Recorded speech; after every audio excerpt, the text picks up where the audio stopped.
প্রিয় দর্শক, জামাতের এমপি গাজী নজরুল ইসলাম, তারপর আবার তিনি হচ্ছেন মুক্তিযোদ্ধা। তো ওনার যে ঘটনা, সেই ঘটনার দুদিনের বেশি হতে চললো, কিন্তু জামাতের পক্ষ থেকে আমরা কোনো ব্যাখ্যা পাইনি, কোনো আওয়াজও পাচ্ছি না। ইভেন শিবির, মানে যে রামিসা হত্যার পরে তারেক রহমান জবাব দেয়, রামিসা কেন ধর্ষণ হলো, রামিসা কেন খুন হলো, ঠিক আছে, এখন সেরকম কোনো ডায়লগও শুনতে পাচ্ছি না শিবিরের কাছ থেকে। তো সেই আম্মার না আম্বার একটা আছে না, আম্মার, তাকে যে কোনো ব্যাপারেই কিন্তু সবসময় সজাগ দেখি বিএনপির ব্যাপারে। তো সেই তিনিও কোনো কথা বলছেন না। আরেকজন মিতু আপা, ডক্টর মিতু আপা, যে জামাতে বড় বড় জনসভায় যান এবং নির্বাচনের আগে একটা বক্তব্য আমার মনে আছে, যে তিনি বলছিলেন যে ছাত্রদলের কাছে নারীরা নিরাপদ না, সো এটার জন্য তারেক রহমান দায়ী। তো এখন জামাতের এমপি, একজন জনপ্রতিনিধি এরকম কাজ করলেন, ডাক্তার মিতু আপা এখন কেন বলছেন না যে জামাতের হাতে নারীরা নিরাপদ না, এটার জন্য ডক্টর শফিকুর রহমান দায়ী? কেন তিনি বলছেন না? তারপরে এই যে মার্দিয়া মমতাজ বা জামাতের আরও অন্য অন্য নেত্রীরা আছেন, তারা কেন মুখ বন্ধ করে আছেন? এত আদর্শ, এত কিছু, ওনারা হিজাব পরেন, ওনারাই ইসলামকে ধারণ করেন, ইসলামের টিকিট বিক্রি করেন জামাতের নেতারা, যে টিকিট আমরা নির্বাচনের আগে দেখেছি।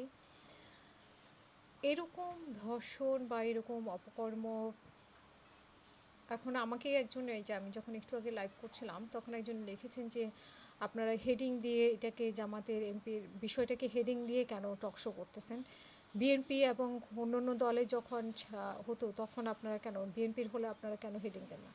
আচ্ছা, বিএনপির কোনো এমপির ব্যাপারে কি এরকম হয়েছে যে আমাদের হেডিং দেওয়া দরকার হয়েছে?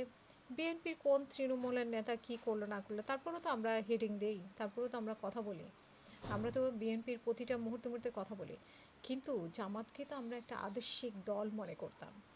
আমরা তো মনে করতাম জামাতের কাছে নারীরা নিরাপদ। আপনাদের নিশ্চয় মনে আছে, যখন সবগুলা ক্যাম্পাসে যখন ছাত্র শিবিরের জয় জয়কার, ডাকসু চাকসু ডাকসু, এগুলোতে যখন জয় জয়কার, তখন আমার টকশোতেই একজন এসে বলেছিলেন, তার নামটা বললাম না, বাট আমার টকশোতে একজন বলেছিলেন যে নারীরা শিবিরকে নিরাপদ আশ্রয়স্থল মনে করে।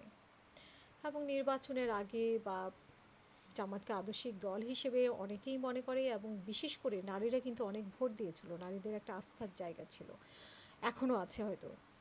কিন্তু এই আস্থাটা কি এখন থাকবে? একজন 75 বছরের বয়স্ক লোক 15 বছরের একটা মেয়েকে, এরকম কি একটা ঘটনা, নাকি এরকম আরও ঘটনা আছে? এই লোকটা যদি ঘটনাটা প্রকাশিত না হতো, যেই উদ্দেশ্যে প্রকাশ করুক না কেন, প্রকাশিত হয়েছে, আমাদের সামনে এসেছে, যদি প্রকাশিত না হতো এই লোকটা কিন্তু অন্ধকারে থেকে যেত, মানে আমাদের চোখের আড়ালে থেকে যেত, আমরা কিন্তু আর জানতে পারতাম না। ঠিক এরকম আড়ালে আরও কতজন জামাতের এমপি আছেন, আরও কতজন জামাতের নেতারা আছেন, সেটাও তো এখন দেখার বিষয়। সেখানে কিন্তু সন্দেহ দেখা দিয়েছে যে আদর্শের কথা আমরা, আমার মনে হয় যে বিএনপিরও অনেক নেতারা আমার প্রোগ্রামে এসে বলেছে জামাত একটি আদর্শিক দল, বিরোধিতার জন্য হয়তো বিরোধিতা, সেই আদর্শের কি ঘাটতি পড়তে যাচ্ছে কিনা, এরকম আরও অনেক ঘটনা আছে কিনা, নাকি জামাতকে আমরা আসলে সেভাবে সামনে কখনো দেখি নাই, মানে এভাবে খোলামেলা রাজনীতি করতে দেখি নাই, যার জন্য জামাতের প্রতি আমাদের একটা, জামাত অনেক শিক্ষিত দল, জামাত একটি আদর্শিক দল, জামাত আসলে এরকম কিন্তু অনেকেই মনে করতো যে জামাত ক্ষমতায় আসলে দেশের চেহারা বদলে যাবে। এখন ঠিক সেই ধারণাটা মানুষের আছে কিনা, নাকি আস্তে আস্তে বদলে যাচ্ছে? আমরা সংসদে দেখেছি যে একজন সংসদ সদস্য সংসদে দাঁড়িয়ে তিনি কী যেন ওয়াশিং মেশিন টেশিন এগুলো চাচ্ছেন, আরেকজন নিজেকে মুক্তিযোদ্ধা প্রমাণ করার জন্য আপ্রাণ চেষ্টা করেছেন, শেষে দেখা গেল যে মিথ্যা কথা বলেছে।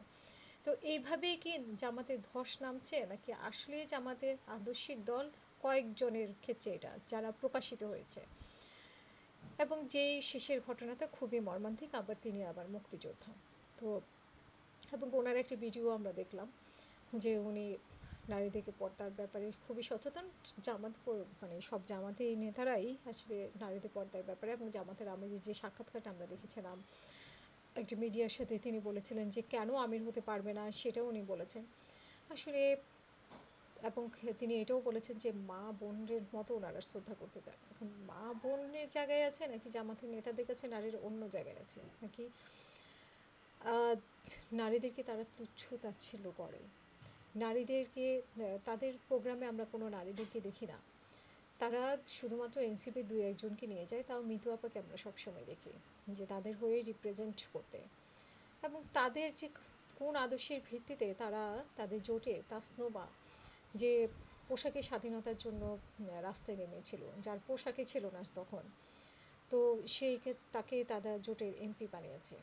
তো সব মিলিয়ে কিন্তু জামাতকে নিয়ে একটা ঘোলাটে পরিবেশ এবং ঘোলাটে অবস্থা তৈরি হয়েছে। এবং আরও আশ্চর্যের বিষয় হচ্ছে যে যেই তো কোনো নুন থেকে চুন হলেই বিএনপির বা ছাত্রদলের জামাত শিবিরের যে আওয়াজ, সেই আওয়াজটা এখন বন্ধ। আমরা একটা আদর্শিক দল তখনই মনে করতাম যদি সেই আওয়াজটা নিজের দলের ক্ষেত্রেও হতো। ইভেন আমরা এনসিপির কাছ থেকেও কোনো বক্তব্য পাইনি। তো আদর্শটা কোথায়? মানে শুধুমাত্র বিরোধিতার জন্য আদর্শ, নিজেদের দলের আদর্শ আসলে কোথায়? সেটাই জামাতের আদর্শ কি জামাত নিজেই ধারণ করে কিনা, নাকি মুখেই আদর্শের কথা বলে কিন্তু অন্তরে আসলে অন্য কিছু, যেটা প্রমাণ করেছেন গাজী নজরুল ইসলাম। সো আমরা আসলে খুবই আশা করছি জামাত থেকে একটা বক্তব্য শোনার, অধীর আগ্রহে ডক্টর মিতু আপা থেকে একটা বক্তব্য শোনার, মার্দিয়া মমতাজ আপা থেকে একটা বক্তব্য শোনার, এবং জামাতকে নিয়ে আরও যারা রিপ্রেজেন্ট করেন তাদের থেকে একটা বক্তব্য শোনার। তবে এটাও বলে রাখি, বিএনপি ক্ষেত্রে যদি বিএনপির এমপি বা মন্ত্রীদের ক্ষেত্রে যদি এরকম একটা ঘটনা হতো, তাহলে কিন্তু আমরা বিএনপিকেও ঠিক একইভাবে বলতাম। কিন্তু বিএনপিকে মানুষ ওইভাবে বলে না, কারণ বিএনপি একটা আদর্শিক দল, বা বিএনপি দ্বারা এগুলো অন্যায় হয় না, হতে পারে না, এটা কিন্তু মানুষ মনে করে যে এগুলো বিএনপির জন্য কিছুটা স্বাভাবিক। ঠিক আছে, জামাতের কাছে এগুলো অপ্রত্যাশিত, এই জন্যই কিন্তু এগুলো নিয়ে বেশি কথা হচ্ছে। আমি ব্যারিস্টার ফুয়াদকে দেখলাম যে একটা টকশোতে বলতে যে দাড়ি টুপি আলা দেখেই এগুলো নিয়ে বেশি কথা হচ্ছে। তারপরে ওনারা হোটেলেই গেলে এগুলো বলে যেতে হবে কি না, মানে ফ্যামিলি নিয়ে গেলেও। আসলে আমার মনে হয় আমি এই দিক থেকে আমি মনে হয় যে উনি একটা ভুল ব্যাখ্যা দিয়েছেন। দাড়ি টুপিওয়ালা বলে কথা না, সংসদ সদস্য বলে কথা।